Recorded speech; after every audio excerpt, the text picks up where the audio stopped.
محمد لحسين، تمريرة بدون عنوان. وليد كريم يحاول الحق بالكرة. أمير أحمد أقرب. أمير أحمد يحاول قطعت الكرة من وليد، تمريرة مرت وركلة جزاء. لكن أمير أحمد كان هادئ بارد.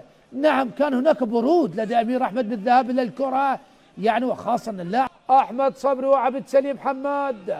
أحمد يتقدم، أحمد يصوب، أحمد يسجل هدف أول للنفط في الدقيقة 86.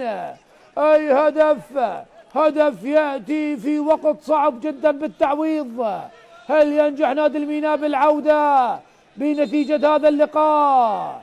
لكن الآن النتيجة تشير إلى تقدم النفط على الميناء بهدف مقابل لا شيء.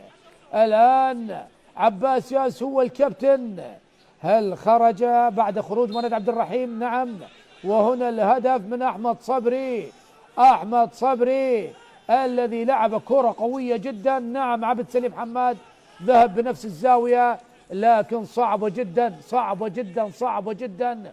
وهدف أول لمصلحة نادي النفط عن طريق أحمد صبري الذي يسجل رابع أهدافه.